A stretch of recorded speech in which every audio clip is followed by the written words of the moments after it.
ஓம் தத்புருஷாய வித்மஹே மகாதேவாய தீமஹி தன்னோ ருத்ர பிரசோதயாத். 2025ஆம் ஆண்டு மார்ச் மாதம் நடைபெறவுள்ள சனி பெயர்ச்சியால் எந்தெந்த ராசிக்காரர்களுக்கு ஏழரை சனி, அஷ்டம சனி, கண்டக சனி, அர்த்தாஷ்டம சனி நடைபெறப் போகிறது. இதனால் மேசம் முதல் மீனம் வரை 12 ராசிகளுக்கு 2025இல் எப்படி இருக்கும் என்பதனை பற்றி விரிவாக காண்போம். நீண்ட நாட்களாக தனது கும்பராசியில் அமர்ந்திருந்த சனி பகவான் தற்போது கும்பராசியில் இருந்து வெளியேறி குரு பகவானின் ஆதிக்கத்தில் உள்ள மீனராசியில் பிரவேசிக்க உள்ளார். திருக்கணித பஞ்சாங்கத்தின்படி 2025ஆம் ஆண்டு மார்ச் மாதம் 29ஆம் தேதி இரவு 9:44 கும்பராசியில் உள்ள புரட்டாதி நட்சத்திரம் 3ஆம் பாதத்தில் இருந்து மீனராசியில் உள்ள புரட்டாதி நட்சத்திரம் 4ஆம் பாதத்திற்கு பெயர்ச்சியாக உள்ளார். முதலில் நாம் காண இருப்பது ஏழரை சனி.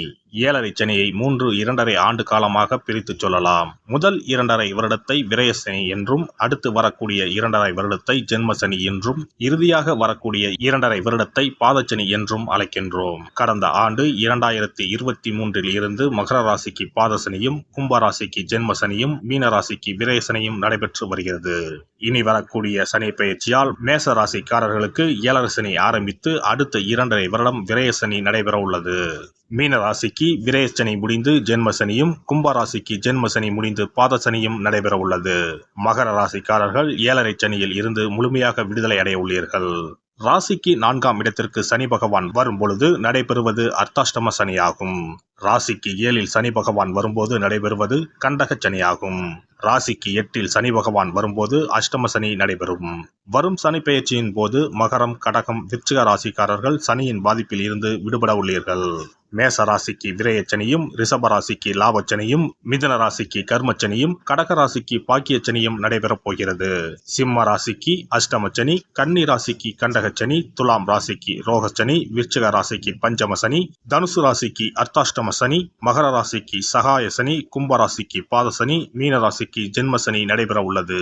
இனி இந்த பெயர்ச்சியால் உங்கள் ராசிக்கு உண்டாகும் சுபபலன் என்ன என்பதனையும், அசுபபலன் ஏற்படுமாயின் ராசிக்காரர்கள் செய்ய வேண்டிய பரிகாரம் என்ன, வழிபட வேண்டிய தெய்வம் யார் என்பதனை பற்றியும் விரிவாக காண்போம். நடைபெற போகும் இந்த சனி பெயர்ச்சியால் உங்கள் வாழ்வில் வளமும் நலமும் செல்வ செழிப்பும் பெற்று வாழ்வில் உயரிய நிலையை அடைய எல்லாம் வல்ல எம்பெருமானை வேண்டி விரும்பி கேட்டுக்கொள்கிறேன். சிம்மராசி அன்பர்களே, சிம்மராசிக்காரர்கள் பரபரப்புடனும் பறந்து விரிந்த மனப்பான்மையும் கொண்டவர்கள். 2025ஆம் ஆண்டு சனி பெயர்ச்சியில் சிம்மராசிக்கு அஷ்டம சனி தொடங்குகிறது. இது என்ன மாதிரியான தாக்கத்தை ஏற்படுத்தும், என்னென்ன குழப்பங்கள் நிலவும், சனி பெயர்ச்சியால் சிம்மராசிக்கு வரவுள்ள நன்மைகள் என்ன, தீமைகள் என்ன என்பதனை பற்றி காண்போம்.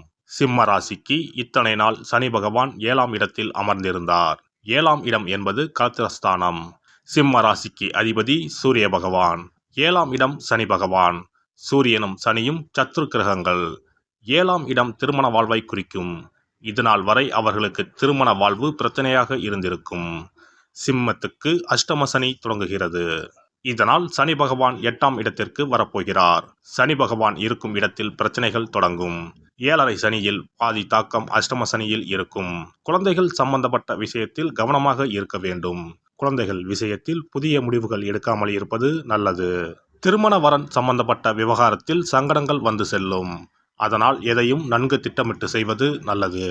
லாபஸ்தானத்தில் குரு பகவான் அமர்வதால் எவ்வளவு பிரச்சனைகள் வந்தாலும் அதை சமாளிக்கும் ஆற்றலும் கிடைக்கும்.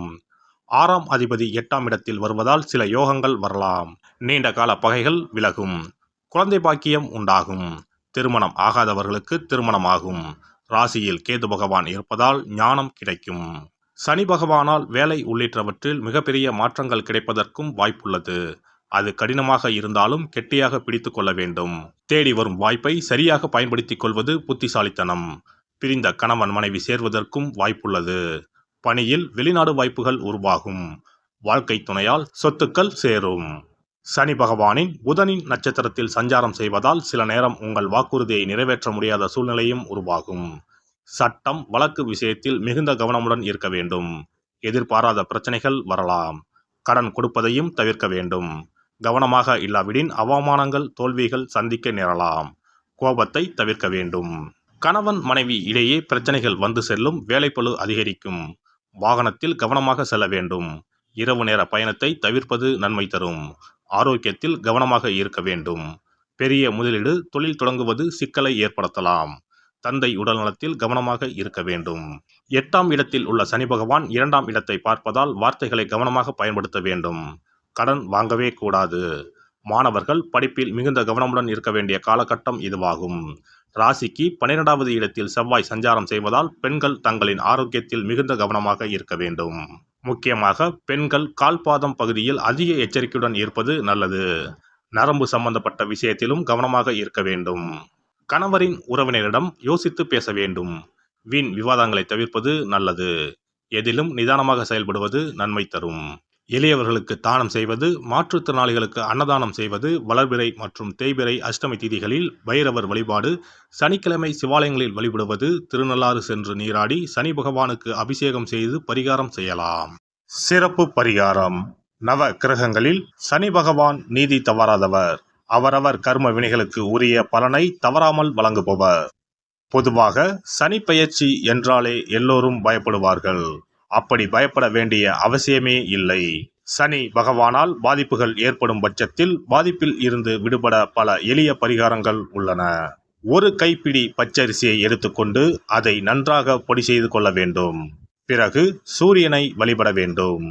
சூரியனை வழிபட்ட பிறகு குளக்கரையிலோ மரத்தின் அடியிலோ உள்ள விநாயகரை 3 முறை வலம் வந்து வழிபட்டு விட்டு பொடி செய்த பச்சரிசி மாவை தரையில் போட வேண்டும். அப்படி போடும் மாவை எறும்புகள் எடுத்துச் செல்லும். குறிப்பாக வன்னி மரத்தின் அடியில் இருக்கும் விநாயகரை வலம் வருவது மிகவும் விசேஷம். இந்த பரிகாரத்தை எப்போதுமே தொடர்ந்து செய்வது மிகவும் நல்லது. ஒருவருக்கு சனி தசை வந்துவிட்டால் அவருக்கு சந்தேக புத்தி வந்துவிடுகிறது. யார் சொல்வதையும் ஏற்றுக்கொள்ள மாட்டார்கள். குறிப்பாக அஷ்டமத்து சனி மிகவும் கஷ்டப்படுத்திவிடும். 7.5 சனியின் பாதிப்பை விடவும் அஷ்டமத்து சனி மிக அதிக பாதிப்பை ஏற்படுத்தும். அஷ்டம சனி நடப்பவர்கள் சனியினால் ஏற்படக்கூடிய பாதிப்புகளில் இருந்து விடுபட பின்கூறும் நியதிகளை கடைபிடித்தால் பாதிப்புகளின் தாக்கத்தில் இருந்து விடுபடலாம். சனி தசை நடக்கும்போது எந்த செயல் செய்தாலும் தாமதமாகும். அதற்காக கோபப்படக்கூடாது. பொறுமையாக இருக்க பழகிக்கொள்ள வேண்டும். தினமும் காகத்துக்கு எள் கலந்த சாதம் வைக்கவும். பிரதோஷ பூஜைகளில் பங்கேற்பது நல்லது. சனிக்கிழமை தோறும் சனி பகவானுக்கு இரும்பு அகல் விளக்கில் நல்லெண்ணெயில் தீபம் ஏற்றி வழிபடவும். கருங்குவளை மலர்களால் சனி பகவானுக்கு அர்ச்சனை செய்து வரலாம். வன்னி மர இலைகளை மாலைகளாக தொடுத்து சிவபெருமானுக்கு சனிக்கிழமை தோறும் சாற்றி வணங்கி வழிபடவும். சனிக்கிழமை அன்று அசைவ உணவு கண்டிப்பாக சாப்பிடக்கூடாது. சனிக்கிழமை தோறும் நல்லெண்ணெய் குளியல் செய்தால் கெடுதல் குறையும். விநாயகர் வழிபாடு செய்யலாம். அனுமன் வழிபாடு சனி பகவானின் தொல்லைகளை குறைக்கும்.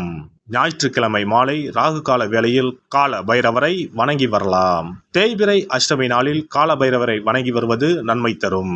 ஏழை மாணவர்களின் படிப்பு செலவுக்கு உதவலாம். சனி பிரதோஷ வழிபாடு செய்வது சிறப்பு. அன்னதானத்துக்கு உதவி செய்யலாம்.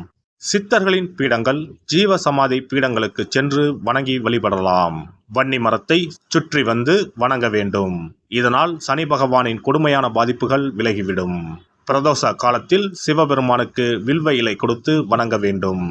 தினமும் ராமநாமம் ஜபித்து வந்தால் சனி பகவானின் தொல்லையிலிருந்து தப்பிக்கலாம். கால்கள் இல்லாமல் நடக்க இயலாதவர்களுக்கு இயன்ற உதவியை செய்யலாம். இந்த வழிமுறைகளை முறையாக கடைபிடித்து சனியினால் ஏற்படக்கூடிய பாதிப்புகளின் தாக்கத்தில் இருந்து விடுபடலாம். எல்லாம் வல்ல இறையருளால் நீங்களும் உங்கள் அன்பு குடும்பமும் உடல் நலம், நீலாயுள், நிறை செல்வம், உயர் புகழ், மெய்ஞானம் ஓங்கி வாழ்க வளமுடன். இந்த வீடியோ பதிவு உங்களுக்கு பிடித்திருந்தால் லைக் பண்ணுங்க, கமெண்ட் பண்ணுங்க, ஷேர் பண்ணுங்க. மறக்காம சப்ஸ்கிரைப் பண்ணுங்க. பக்கத்துல இருக்கிற பெல் பட்டனை கிளிக் பண்ணுங்க. நன்றி, வணக்கம். ஓம் நமச்சிவாய. சிவாய நம.